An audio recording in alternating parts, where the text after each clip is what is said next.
what would need to come together exactly to result in 185? And is that the sort of extreme of the scenarios you've looked at? No, absolutely. This is an extreme. And again, the speed of that, how fast the market can get to that price depends on how fast the European Union decides to move away from the Russian oil. So we do believe that eventually this will be the call most likely Europe will do.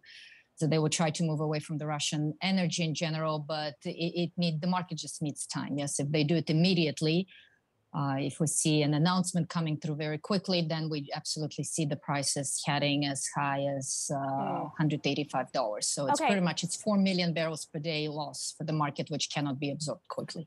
Natasha, it's one thing for prices to hit $185 a barrel. It's another for them to stay there. I would imagine some kind of demand destruction would have to kick in at that level.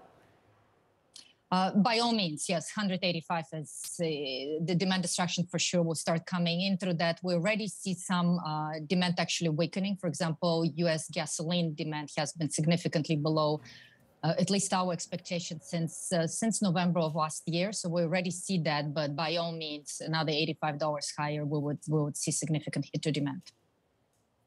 And tell us other possibilities that you've examined, Natasha, because it isn't just about a binary decision by the EU whether they ban it or don't ban it.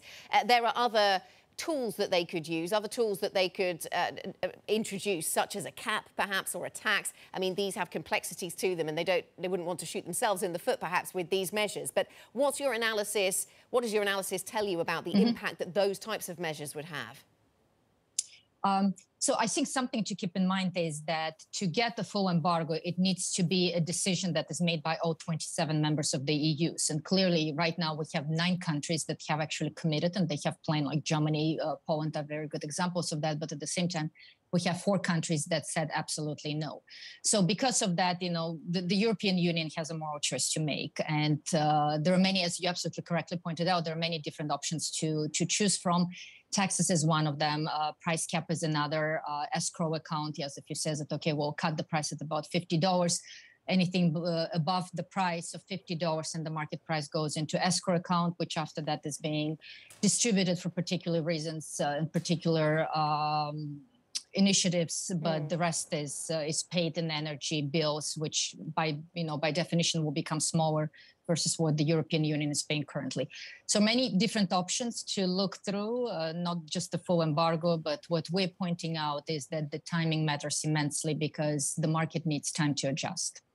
So obviously what we're talking about here is phasing out supply, but can we talk about demand as well? And I'm thinking about demand specifically from one country, the largest crude importer in the world, and that would be China. We heard, according to people with inside knowledge of the country's energy industry, that demand there is expected to drop 20% this month from a year ago. How does that act as a counterbalance?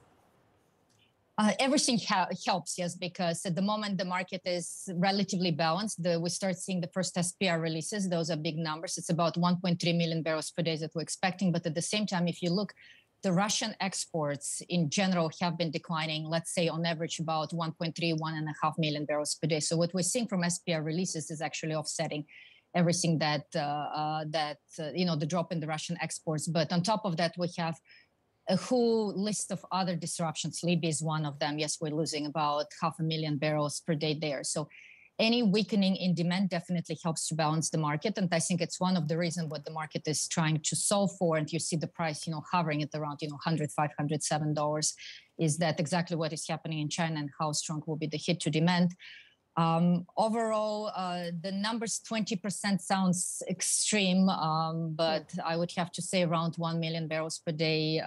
That's at least what we're observing as well. You mentioned there the SPR releases, and Natasha, obviously the US government and other governments coming together to release from strategic petroleum reserves. Is that then having a long-term impact on markets? Is it still having an impact? Because when we cover the announcements of SPR releases, a lot of voices say to us, well, look, it has a very short-term impact, but then that's worked through. Is it still having an impact now? Well, it's definitely having an impact now. It will have impact throughout this whole year because the release is done that it will be lasting between 6 to 8 months of about million barrels per day plus. Yes, if we look not just the US, but the global SPR. So by all means, it's definitely helping to balance the market for this year. So the question is then what will happen in 2023, because to balance the market then you need an organic growth from the supply, yes, or decline in the demand so that the market stays balanced. So by all means, you're absolutely correct. It's balancing the market this year. Question mark, what will happen next? We need supply to grow by 2023.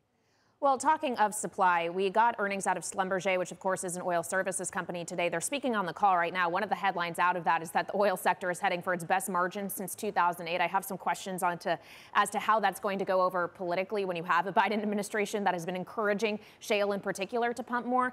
I'm wondering, Schlumberger also went on to say that basically Russia's war in Ukraine is spurring exploration. It's spurring an exploration boom. People are going to be searching for alternative sources of supply. How do you factor in shale in particular to this equation? Yes, so shale will be growing this year. It's just if you have the prices above $100, we would expect shale to grow at about 2 million barrels per day plus. This year, shale will be growing at about 1 million barrels per day. So by all means, there will be growth. It's not enough growth to actually make a difference, considering, I would have to say the range of possibilities about what the EU can do with the Russian volume. So it could be as high as 4 million barrels per day.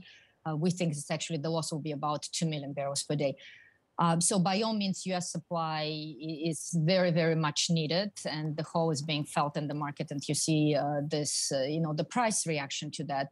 But overall, we personally believe that there's not that much the U.S. producers can do today to actually make a difference by summer. So the difference could be felt in 2023, in 2024, but the U.S. producers are dealing with many, many different issues, lack of labor, lack of truckers. It's very visible. They're very explicit about that. So not much could be done by summer, by the driving season in the U.S.